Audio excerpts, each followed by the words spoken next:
God morgon allihopa och good morning everybody and a warm welcome. So good morning and good morning.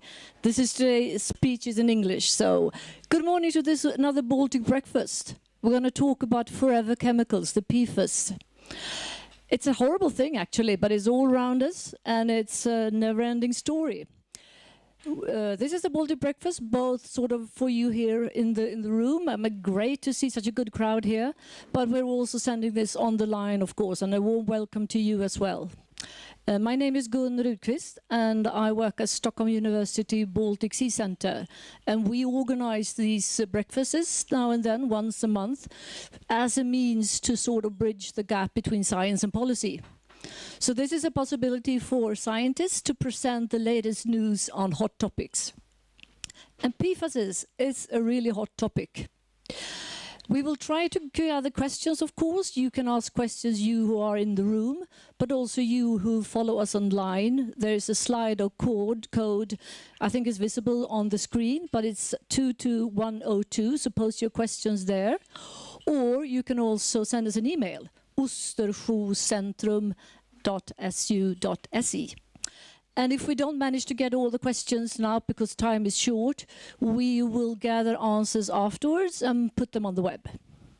So as I said, PFAS is a hot topic, and it's a pretty sort of policy interesting thing right now as well, because a few countries, including Sweden, together with EU's chemical agency, ECHA, they together actually suggested that let's ban these PFAS as a group. It's a huge group of chemicals. So we'll see what happens with this ban. It's not, of course, not everybody is on board with this ban, but we will get back to this during the day. We have, as always, two excellent speakers with us, and it's Matthew Salter. He's a researcher at the Department of Environmental Sciences at Stockholm University. And then it's Ian Cousins, who's a professor at the same department, also at Stockholm University. But Matt, I will give the floor to you first, and you will sort of first guide us through this topic a bit and give us an overview. Right, please, Matt. Thanks very much. I assume you can all hear me and that everyone can hear me online. So thanks very much for arranging this, and thanks for attending this event rather than the budget. This is I think a much more exciting topic, sometimes depressing, but I'm glad to see you all here. Yeah, so I'm Matt Salter, and I work as an atmospheric scientist at ACES, and we've been working on this topic that, as the headline says here, this sea spray aerosol as a source of PFAS to the atmosphere for some years now. And so we thought we'd tell you a little bit about what we've been doing, and hopefully glean some insights into the relevance for policy. So PFAS, as Gun alluded to, this is an extremely large group of chemicals, these perfluorinated substances. Essentially, you just need to have carbon and fluorine atoms bonded together multiple times to have a PFAS. So it's a very broad group of chemicals. They are essentially everywhere. I should say they are generally thought of as synthetic. It's very rare in nature to find that fluorine and carbon are bonded together like this. And they're known for their unique water and grease-resistant properties. That's why we use them why humans use them. They are very useful chemicals, in some instances at least. As I show here, they are ubiquitous. They are used everywhere. They'll be in this room in numerous forms. And in the environment, they're found across all the matrices we usually think of as in environmental science. So in water, in rivers and streams, in the soil, in the air around us, and in us. You'll find if you were to take samples from all of our blood, they would be there, unfortunately. I show here two, which I would say are some of the perhaps most famous of the PFAS, this fluorooctanoic acid, this PFOA, and fluorooctanosulfonate, PFAS. I should say that these two are now essentially banned, give or take, and they were banned some time ago. And probably they would be completely banned in a short time. But they, of course, are persistent. So they are still all around us in the environment. I also highlight here that these two compounds and some of the others are bioaccumulative. That means they can accumulate in living organisms. to potentially reach harmful levels. And that's why we're really concerned about this. There is clear evidence that these can be harmful, some of these compounds at least, when they're in both nature and in us humans. And they have been linked to a series of adverse health effects. That's not something we're going to talk about here today, but they are of concern. One other property which will become extremely relevant as we go through this talk is that they are often surfactants. What do I mean by a surfactant? So these are compounds that accumulate at interfaces in the environment. So what do I mean by interfaces? So I think of like a water interface, like the surface of a stream, the river or the sea, and the atmosphere. They accumulate there. They have properties whereby one part of it wants to be in the air and one part of it wants to be in the water. And they accumulate there. And that's relevant, as I will highlight as we go through this talk. Where do these PFAS come from? How do they get into the environment? Essentially, they come from the manufacturing of products that contain PFAS. There are also air emissions directly from some of the facilities that make these compounds, so they can be released from the stack, as we call it. They're also in lots of the products, as I said, around us. Things like waterproof textiles, the jackets that you have to keep you dry when it's raining. And they're also then potentially released when we dispose of these products, certainly if we don't do it in a responsible manner. They can go into landfill leachate. So a lot of the landfill leachate you'll find is highly contaminated, as well as sewage sludge and things like this. Another major source, which has been covered a lot, I think, in the media is when we have fire suppression. So if you have firefighting foams and things like this, they are full of PFAS. They're very useful in this context. So this has been a major source, so around airports and military facilities where these have been used extensively for firefighting. You'll find areas of contamination. There's also another source, potentially, if we're talking about how they can get into the atmosphere now, so specifically the atmosphere. They can be transformation of what we would call volatile precursors. So some of these PFAS can be in the gas phase, in the air here around us, and they could potentially then be transformed into what we would say the particulate phase, so the aerosols that are in the air around us. And this is an important question when it comes to their lifetime in the atmosphere. So we have something which we call gas particle partitioning. So that's how much of a compound is in the gas phase versus what's in the particle phase. And gases and particles can have a very different lifetime in the atmosphere. So it's important to know where they are. But there's also one other source to the atmosphere, which has become increasingly interesting to us, at least, over the last few years. And that's kind of like the main thing we're going to talk about today. And that's this emission of what we call sea spray aerosol to the atmosphere. And I'm going to talk about what that is. So sea spray aerosol is a topic that I've worked on now for some 10 years. And if you were out on a boat and it was a windy day, you would find that there would be waves breaking. So, you've all been out there on maybe a rough day, and you see the wind is blowing across the water and there are waves breaking. And these are essentially bubbles that you see at the water surface. And these bubbles then can be entrained, they can be put down into the water, and they can come back to the surface then. And what happens when they come back to the surface? Well, they burst. And when these bubbles burst, they eject aerosols, droplets of seawater or lake water or even river water if you're in a river, into the atmosphere. Now, I highlighted before that PFAS can be highly surface active, and that's important when we think about this process. Because as I highlight here on this slide, when the bubbles rise through the water column, they are an interface. They are an air bubble surrounded by water, and so these surfactants can then accumulate on the surface of the bubble, rise to the surface. And we also have these surfactants, which can be PFAS, sitting accumulated at the surface. If I was to take a sample of the very surface of the seawater, I would find that it's much more enriched in the PFAS. So there's much more PFAS there than there would be in the water below. So then when these bubbles burst, they eject droplets into the atmosphere, and these droplets are then enriched, so they have more of these PFAS and other surfactants in them than the water below, and can be concentrated then in PFAS. So what we speculated when we began this work is, well, potentially these droplets, these sea spray aerosols, could then be a means by which PFAS can re-enter the atmosphere and then travel and perhaps come back to terrestrial environments. I should say this was well established from previous studies looking at natural organic matter. So natural organic matter can also be surface active. So we had a pretty good idea that this potentially would be a big source or a relevant source of PFAS to the atmosphere. And just as I said, to highlight, the sea spray that we get is a complex mixture. So there are lots of surfactants in there, both synthetic man-made compounds and natural organic matter. And this source of aerosol to the atmosphere, you think that the oceans cover about 70% of the planet. This is a potentially very big source of aerosol to the atmosphere.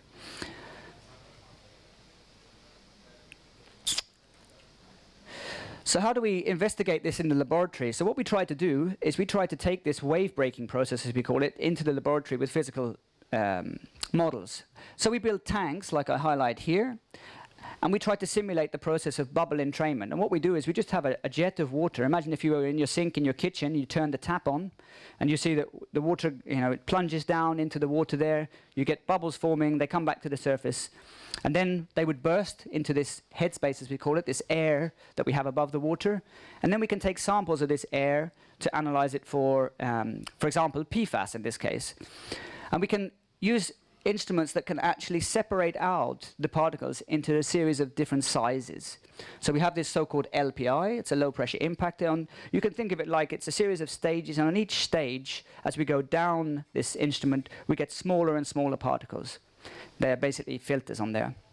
And we can take those filters and we can take them away and say, analyze them for PFAS and see how much PFAS is in there relative to other things. And we typically compare the PFAS to something called sodium. So that's one of the major elements in the sea spray aerosol. And we can see how much PFAS is there relative to this sodium and see, is it enriched relative to what we find in the bottom? So is there more PFAS in the aerosol compared to the sodium than there would be in the water itself? And when we do that, we get kind of plots that look like this.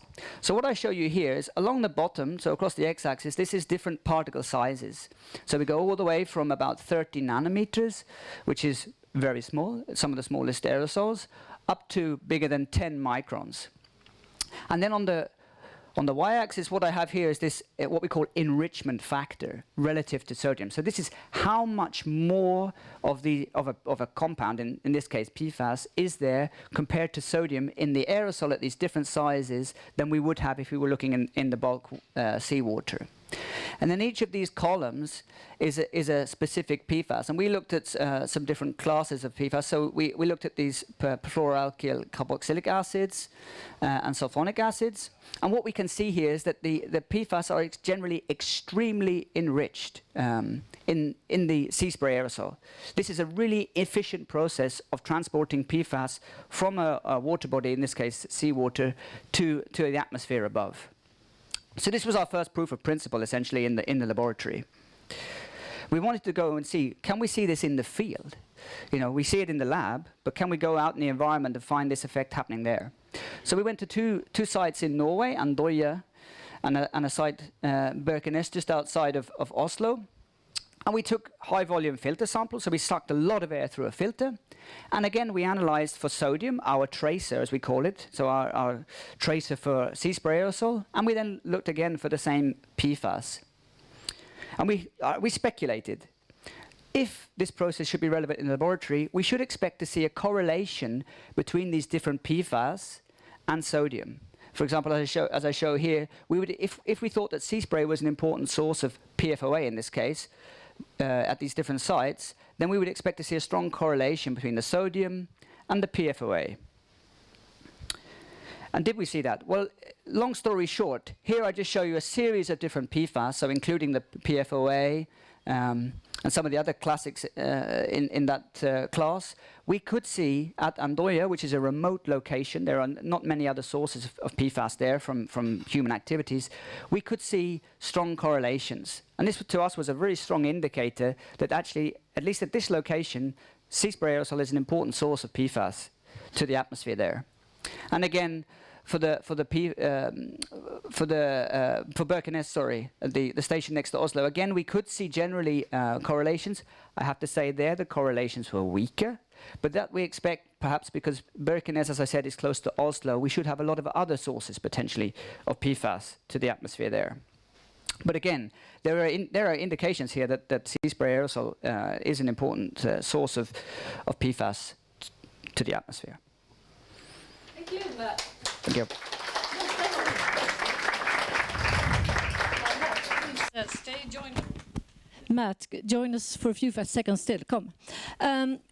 So, yeah, please do. Thank you. Yeah.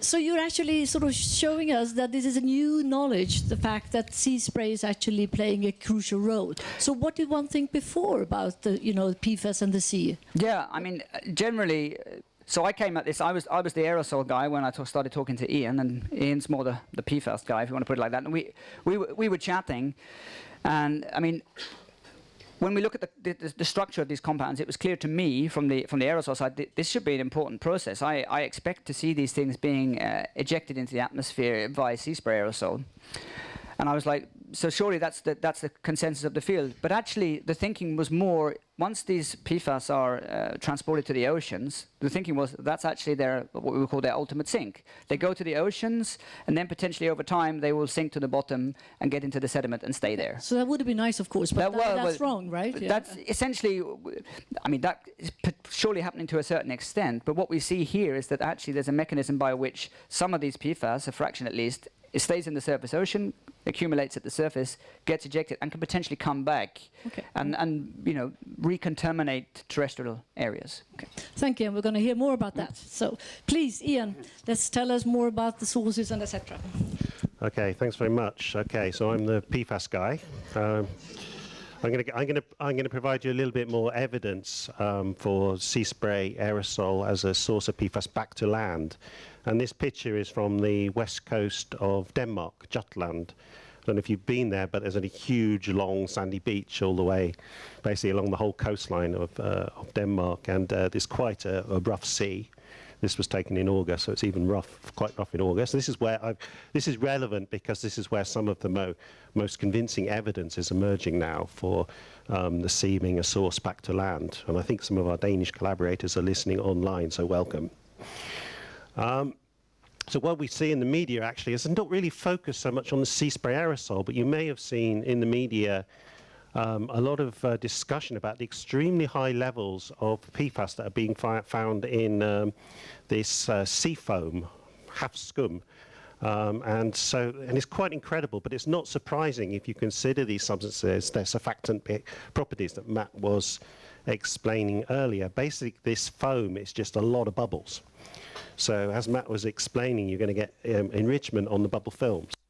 So just for example here, in this town on the west coast of Denmark, they found concentrations in the foam of 1,700,000 nanograms per litre for the sum of 4 PFAS. And the drinking water guideline in Sweden is 4 nanograms per litre for those, so it's quite a lot higher in the sea foam. And that was compared to the underlying seawater, which only had 9 nanograms per litre PFAS in there. So it's enriched in the foam by 190,000 times relative to the underlying water. And you can see some of the media reports concerning about, people swimming in the sea, and there's also concern about surfers. And there's a study going on looking at the blood levels in surfers in Denmark. I haven't seen the results yet. There's also concern around grazing cattle on one of the islands on the west coast. So yeah, there's a lot of, and it's not just in Denmark. I saw recently also on the west coast of Sweden similar data for extremely high levels in the sea foam on the west coast, and also in the US and other countries around the world. So as I say, a lot of focus on the foam.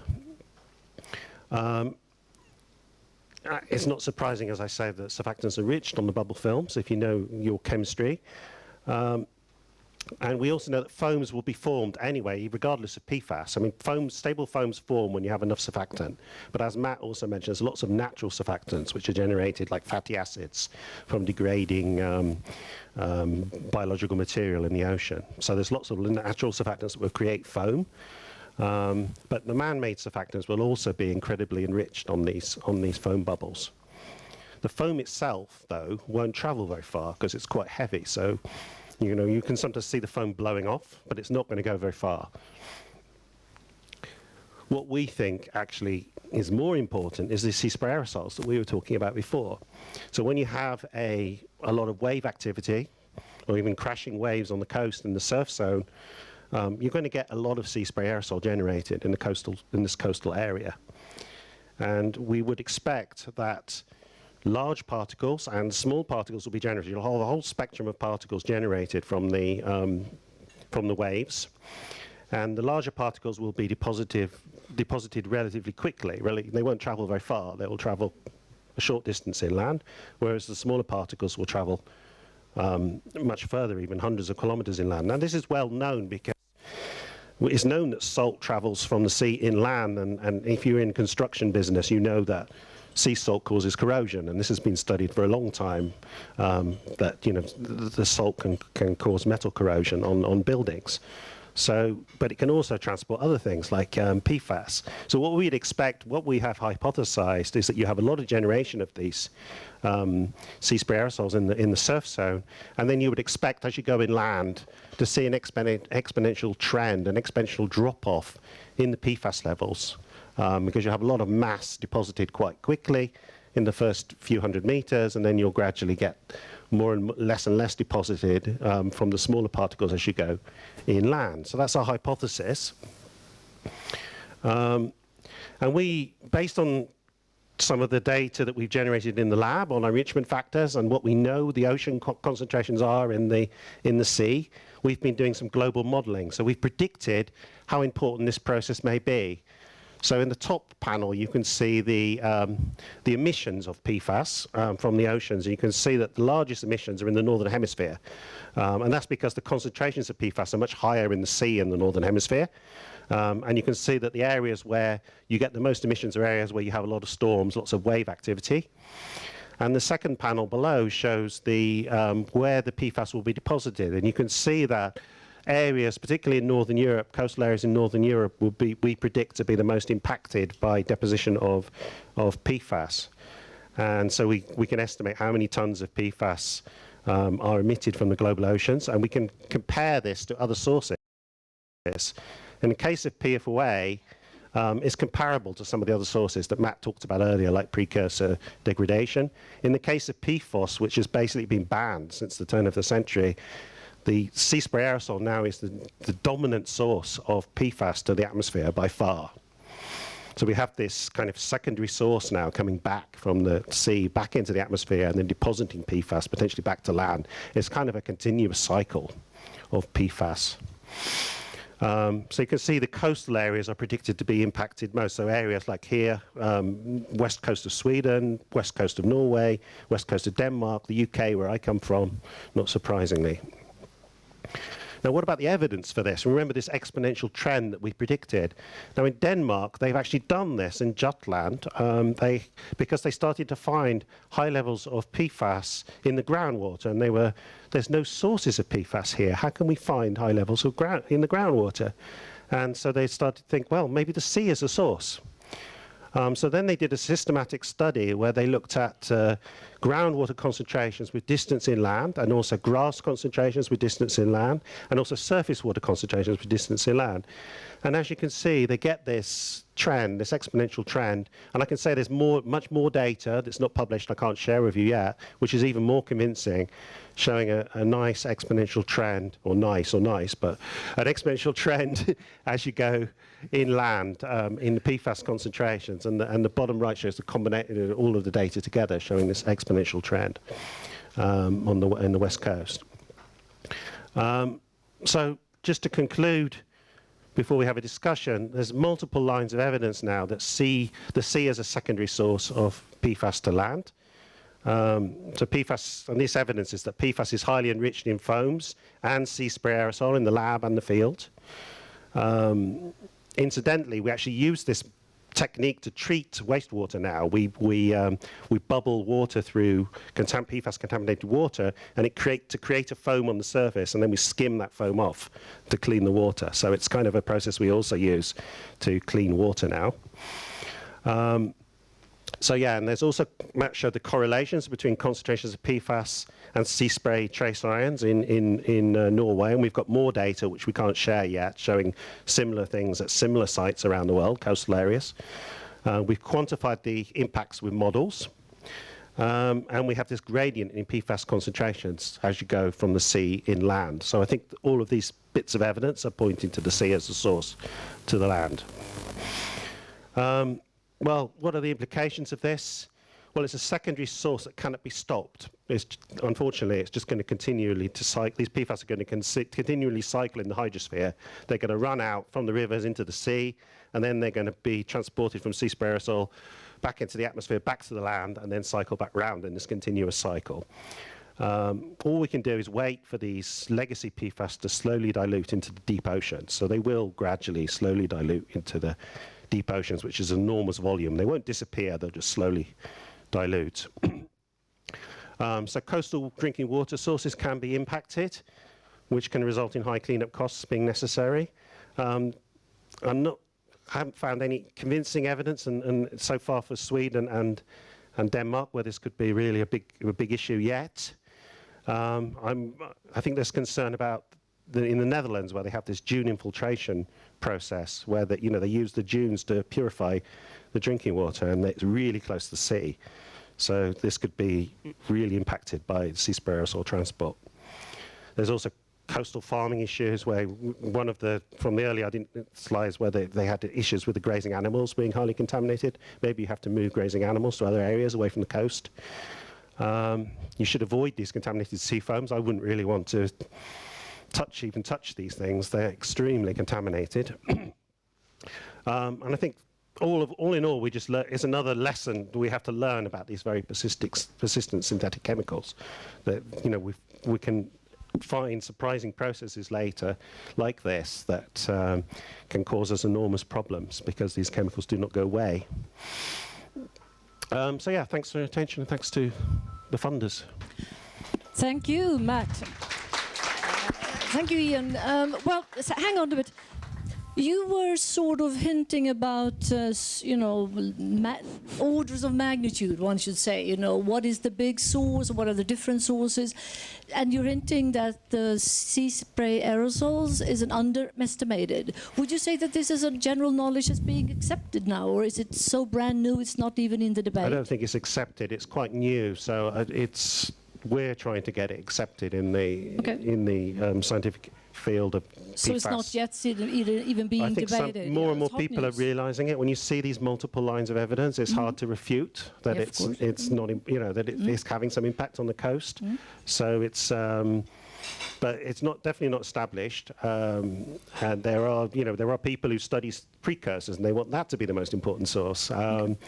So yeah, we've had some debates about this thing, but I think as the evidence builds, it's going to be very, very hard to deny. And as the other sources go away, of course, some of the other sources are disappearing. So sea spray aerosol becomes relatively more important as the primary sources are taken away. So this becomes, this will become the only source eventually. And speaking about sources, I also hear in the debate about sea-based wind power, people arguing that, no, there are these chemicals on the blades of the turbines, and that has to be a major source. Is that right, or is it more? Well, there is a kind of PFAS that's used on the blades of wind turbines, and it's a fluoropolymer, like a fluoroplastic, which is just coated on the blades, just to protect the wind turbines so that they don't. It just protects them against the weather and makes them last longer. But this kind of PFAS it's a fluoropolymer, which is like in the same family as Teflon, and this is This does not contain any of these PFAS that we talked about, like PFOS or PFOA. It cannot be a source because it doesn't contain them. Okay, so we can stop talking about that. Yeah, we can stop talking about it, yeah. Thanks. Matt, join us, please, and I will put this out as quickly as possible. Yeah. All right. So, no, okay. So we've talked about transport a lot, back and forth, etc. And you also mentioned then sort of orders of magnitudes of different sources.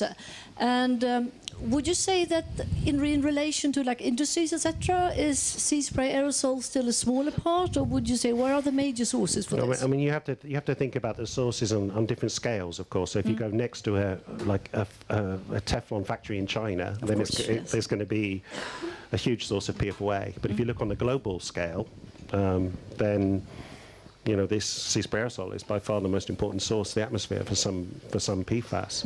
And if you look on local scales, like coastal areas, like the west coast of Denmark, again, it's sea spray aerosol is a very important source to that particular area. So you have to think where you are when you discuss the sources and on what scale you. And you were also, both of you, talking about the different kinds of PFASs, the longer, the chains, etc. And is there a difference in their sort of characters, independence of the longer of the chain of the molecules? Yeah, so the longer chain molecules were the ones that we used historically, and the industry had this clever idea that they should replace the longer chain ones with shorter chain PFAS, and the basis that the shorter chain PFAS do not bioaccumulate as much, so we eliminate them from our bodies much better than the longer chain ones. The problem is that the shorter chain ones are just as persistent, and they're also more mobile, so they can be a threat to water resources, so they can accumulate in groundwater. And so it's now realised, even by industry, that this was a regrettable substitution.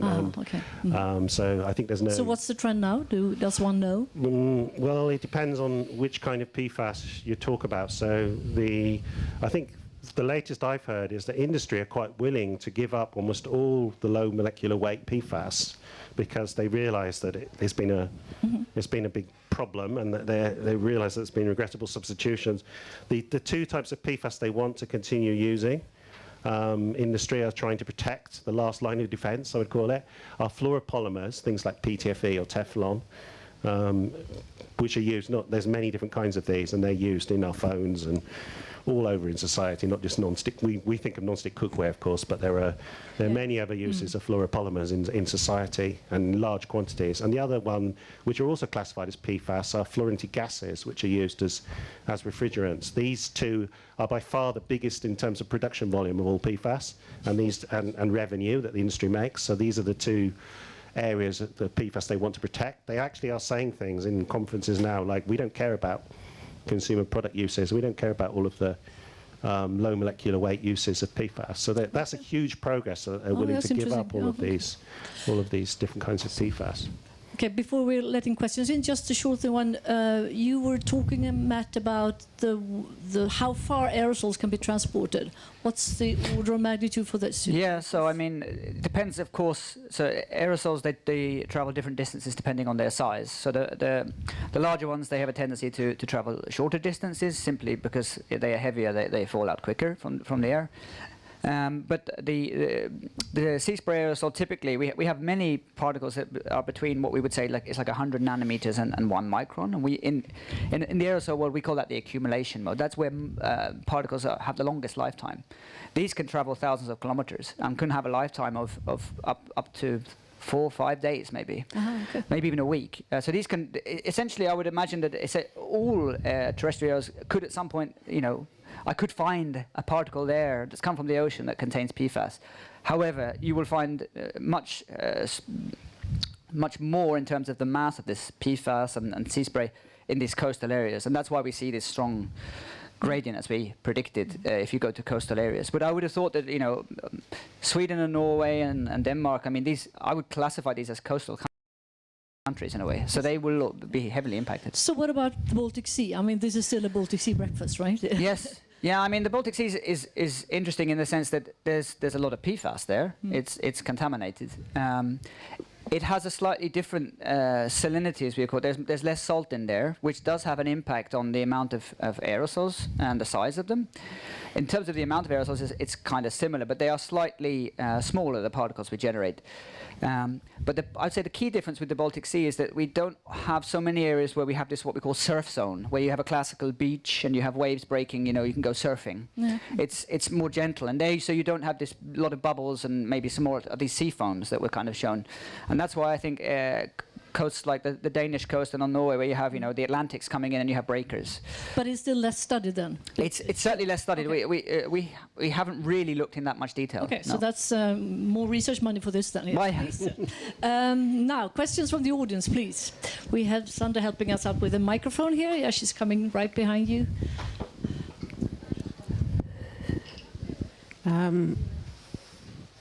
Yep. My question is: have you? I've seen similar bubbling and persistent bubbles created in streams, especially when it changes in energy. Goes from streaking to turbulent water and then back to laminar flow. You can see these typical foams forming in those spots. So I'm thinking that's one. I'm thinking to me that's okay. Would that be a possible remediation point that you can collect that foam at that site and maybe lessen the burden, which also comes back to the my real question. Today, when you're taking samples to measure EQS for PFAS in water, you normally take the sample at 0.5 meter below surface. I would be very interested in seeing what happens if you take the surface sample instead. Okay. Have you done that? Yeah, I mean, so as part of our experiments in the lab, when we did the earlier studies, we looked at the very surface of the water. Well, there we had seawater, but I expect this process would be similar if I was in a lake or in a maybe not such a turbulent site like a stream, because there so what happens is that these factors, they accumulate at the surface, bubbles bring them to the surface, and they also diffuse to the surface. But then if you have a lot of turbulence, you're continuously mixing it a bit. So but the foam actually builds where the laminar flow the foam will be, no doubt the film will be quite... Just stay to this short answer, but please stay, we can continue this discussion. Yeah, we can continue, yeah. Do you want to add something, Ian, in this, or it's just... Oh, no, it's fine. Okay, fine. More questions? Is somebody over there? Yeah, please, Sandra. Thank you very much for that. My name is Matthias Rust. I come from the Ministry of Rural Affairs and Infrastructure. I might be widening the topic a little bit, but right now we are talking a lot about deep sea mining. And we are talking about deep sea mining from an ocean perspective, the ocean environment. But obviously it's the plume coming up from deep sea mining that is the problem for the environment. Would all those old sins, including PFAS, that potentially are in those plumes, would it be a factor for also the atmosphere, all those topics that might come up from deep sea mining? Or is it a too small scale, or is it too far out in the ocean? Or Thanks, Matthias. I can speculate a little bit, but it's the PFAS have been used in drilling and mining activities, and so I presume that they're also used in deep sea mining and so on. But I would guess that this was quite a small source relative to all the other sources, and as the deep ocean is a huge volume, I should imagine this is diluted quite a lot into the deep ocean. But I can say this is kind of special question that I wasn't really prepared for, so I'm speculating somewhat. Yeah. Do you want to add something, Matt? Yeah, I would agree. I would imagine that it's a relatively small source, and that as you have this big volume, that I would have thought you wouldn't see any trace of it at the surface. But as same with Ian, I have never thought about it. So that's my initial response, I suppose you would call it. Okay, thanks. So Lisa, let's go to the web questions for people watching us online. Yeah, so first we got a question to Matthew specifically. Have you investigated the ultra-short chain PFAS, TFA, PFPRA, or TFMS in your study? No, we haven't, but we have thought about it. When we've thought about it, the chain length of the class, at least what we've looked at, has a strong influence on the enrichment factor. So there's a relationship between the chain length and how surface active these substances are, and that results in that the shorter chain ones typically are less surface active and then don't accumulate so much at the water surface. So no, we haven't looked at it, but we are considering it, I would say. So even more research money, right? Lisa, another one? Yeah, we have another question. You mentioned that the PFAS distribution is higher in the northern hemisphere as there are many more stormy areas, but is that the only reason? The lack of distribution of PFAS in the southern hemisphere could also be due to lack of data, or? Yeah, I can answer that one. I mean, almost all the manufacturing sites for PFAS are in the northern hemisphere. Also, the population is higher in the northern hemisphere. So the manufacturing is like a huge source of PFAS, but also the use in consumer products. So that's why there's been much more release of PFAS in the northern hemisphere, and therefore the concentration is much higher in the northern hemisphere. It's also difficult for the chemicals to then exchange across the equator. So both in the atmosphere and the ocean, so you don't get a huge amount of exchange from the northern hemisphere to the southern hemisphere, and so yeah, the concentrations in the oceans in the southern hemisphere are way lower, and the concentrations in the air can be, it depends if you're in an urban area, they can still be quite high because of course you've got a lot of product use. It depends on, you know, if you've got a rich population with a high GDP, you're still going to have a lot of PFAS use, and so if you were to look to measure the air in Sydney, for example, you're still going to find relatively high PFAS. Thank you. Any more questions? Over here. Santa?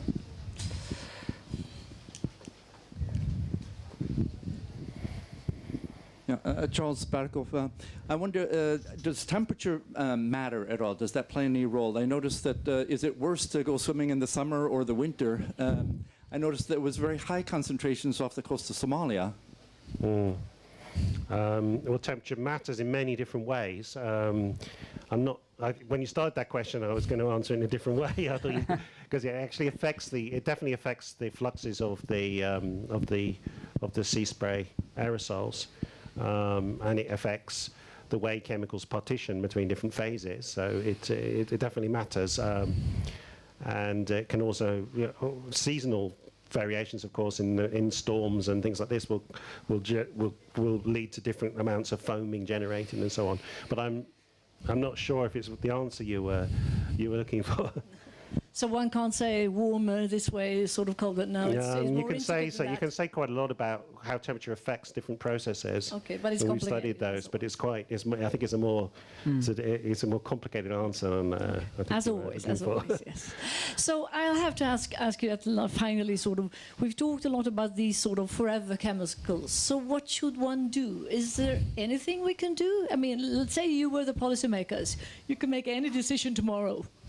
What would you like to see? Well, I think what's going on in the European Union is great, but it's only happening in Europe, and I think it should be expanded globally, this kind of class action. If nothing else... Could you describe that a bit more, what's happening at the European Union?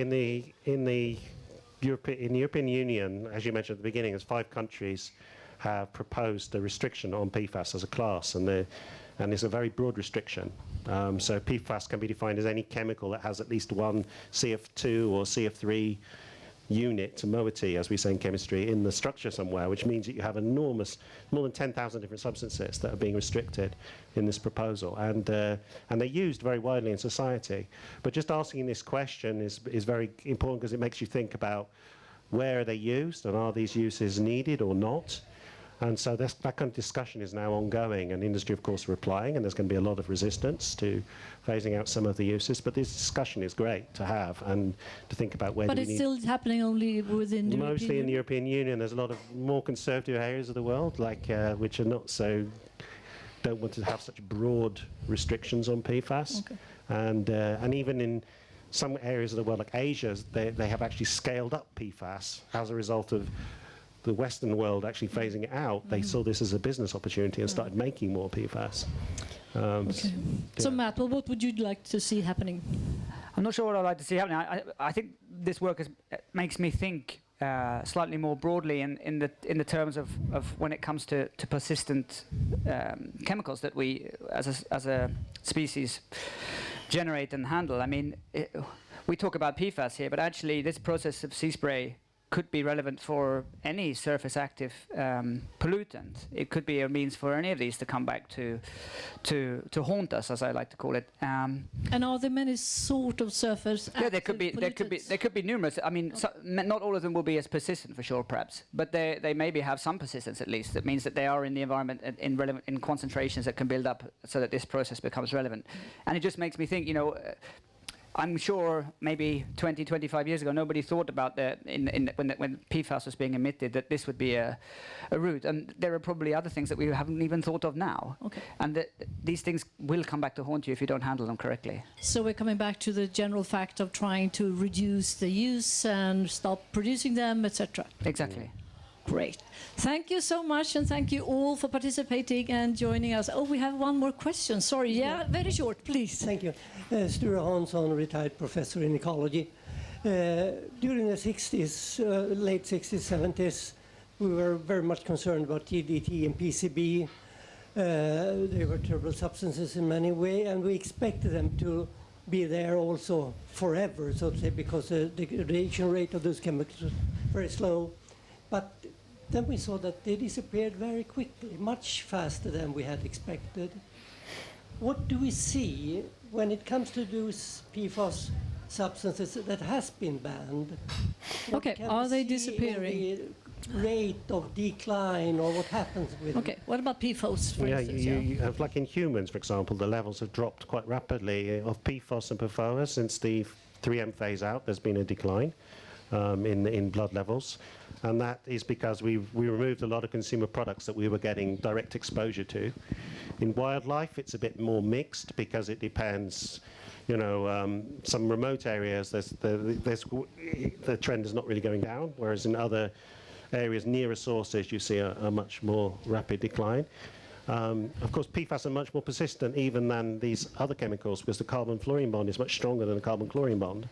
So there's no evidence at all of any degradation. So the levels will decline, but it's not a result of any kind of degradation process. It's more a case of just them diluting gradually into the environment and going down into the deep ocean. So there will be a decline in the long term. So they're not forever, but they're multi-decade, okay. Definitely, and you'll still find them in the environment in 100 years or so. But the levels will. They won't, okay. stay flat. They will go down, yeah. Thank you so much, Matt, Ian. Thanks a lot. And thanks to all of you for being here and taking part of this seminar. We will be back in October 11th, and then we're going to talk about the sea as being a source of methane. So stay in tune for this. Thank you very much, and bye for today.